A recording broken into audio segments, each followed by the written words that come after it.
Hello guys, welcome back to my channel sign with Nikhil में। तो मैंने पिछले क्लास में आप लोगों को इतिहास के बारे में कुछ जानकारी दी थी कि इतिहास को कैसे लिखा गया, इतिहास क्या है, और आपने वीडियो को देखा होगा। Hope you like it. अब हम देखेंगे इतिहास का अन्य विषयों के साथ संबंध। भूगोल, राजनीति, मानव शास्त्र, समाजशास्त्र और अर्थशास्त्र। इस क्वेश्चन में हम देखेंगे कि इतिहास भूगोल से राजनीति, मानव शास्त्र, समाजशास्त्र और अर्थशास्त्र से कैसे संबंध रखा है। तो इसका सबसे पहले हम परिचय देखेंगे। आदिकाल से आधुनिक युग तक इतिहास का स्वरूप निरंतर परिवर्तनशील रहा है तथा दिन प्रतिदिन समय की मांग के अनुसार इसका क्षेत्र विस्तृत होता गया है। आगे देखते हैं।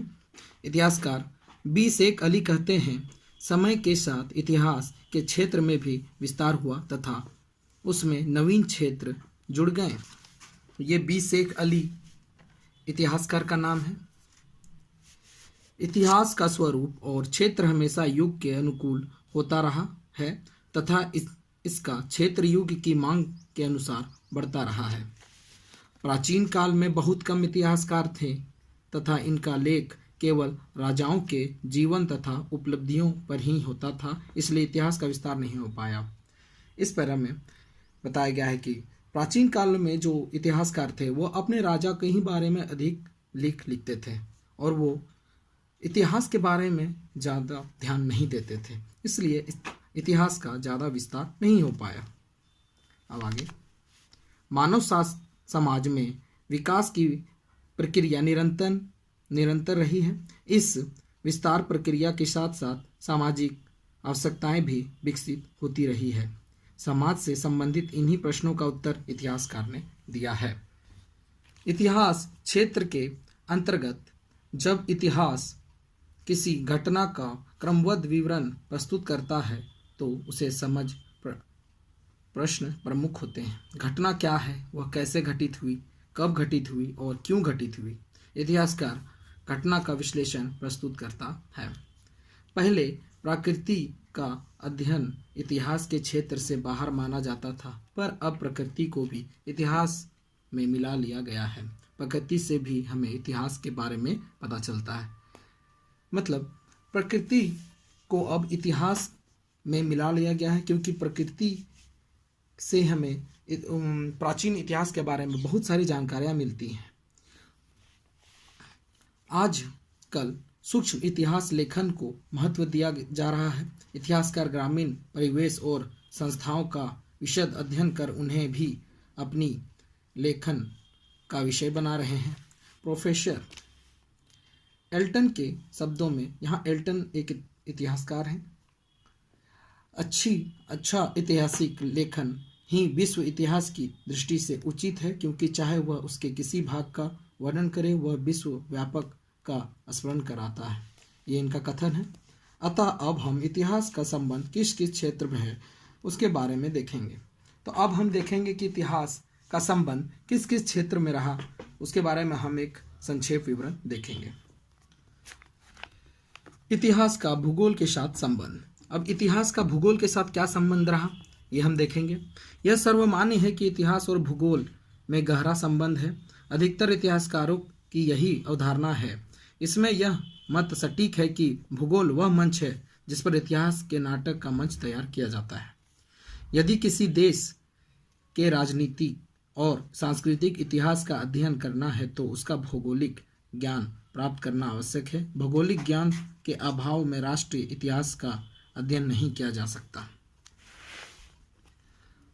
प्राग ऐतिहासिक काल की जानकारी के लिए भूगोल का ज्ञान आवश्यक है, क्योंकि भौगोलिक जानकारी से ही हम प्राग इतिहास के बारे में जान पाएंगे। प्राचीन इतिहास के बारे में हम भूगोल के माध्यम से उसे अच्छी तरह से जान सकते हैं और हमें स्पष्ट जानकारी भी उससे मिलती है। इंग्लैंड का इतिहास मुख्य देश के भौतिक भूगोल से प्रभावित है। इंग्लैंड को समझने के लिए 3 भागों में बांटा जाता है। अब हम इंग्लैंड के इतिहास को जानने के लिए उसे 3 भागों में बांटेंगे। पहला भाग है समतल भाग, दूसरा है ऊंची। समतल भाग को अब देखते हैं।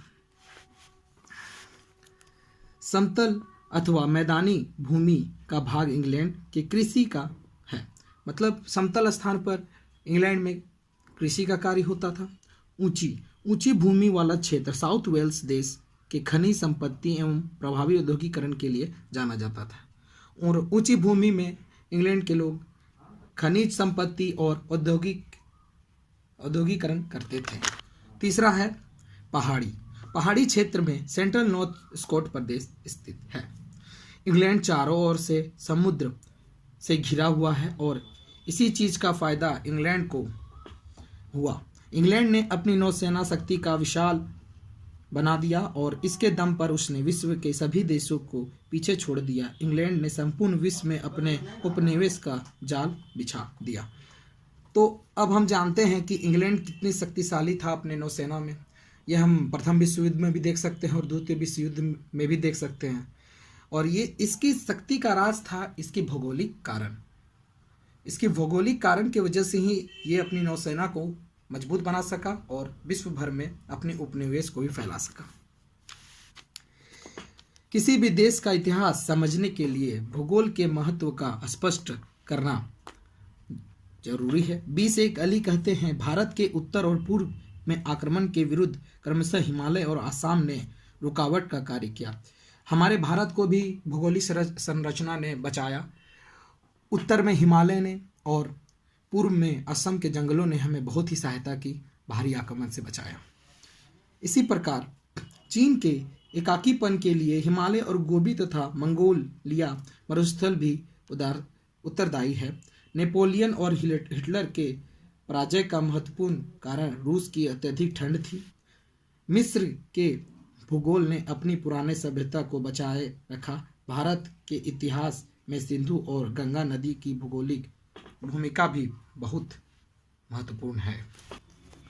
संक्षेप में हम कह सकते हैं कि किसी भी देश के इतिहास को जानने है तो इसके भूगोल को जानना अति आवश्यक है। हमें हड़प्पा के क्षेत्रों से लेकर अशोक के धम्म तक की जानकारी इसी भूगोल से ही तो मिलती है। हम जानते हैं कि किसी भी देश के इतिहास को जानने या समझने के लिए हमें उसके भौगोलिक संरचना को देखना और समझना बहुत ही अति आवश्यक है। इसीलिए हम इसको अनदेखा नहीं कर सकते। अब दूसरा, इतिहास का राजनीतिक शास्त्र के साथ संबंध क्या था वो देखेंगे। अब इतिहास और राजनीतिक शास्त्र में घनिष्ठ संबंध है। विभिन्न इतिहासकारों का कहना है कि इतिहास फूल है और राजनीतिक शास्त्र फल है।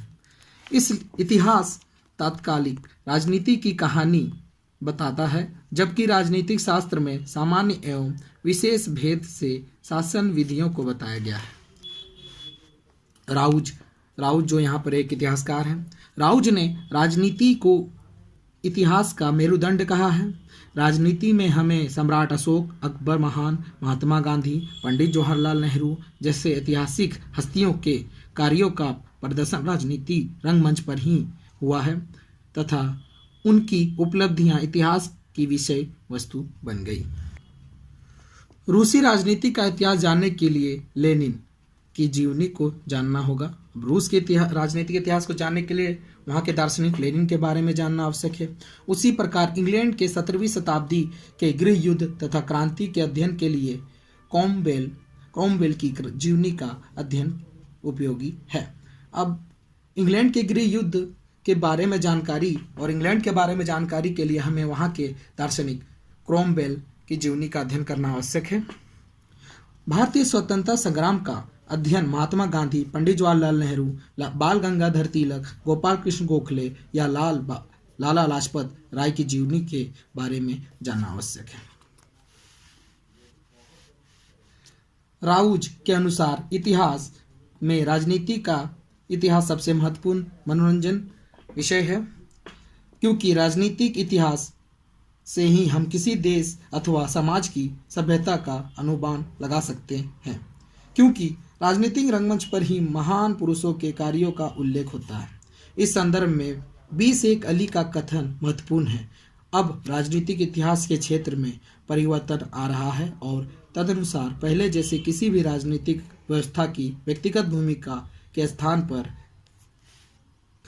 स्थान पर जनसामान्य की भूमिका को महत्व दिया जा रहा है, जिसे हमें माइक्रो हिस्ट्री भी कहते हैं।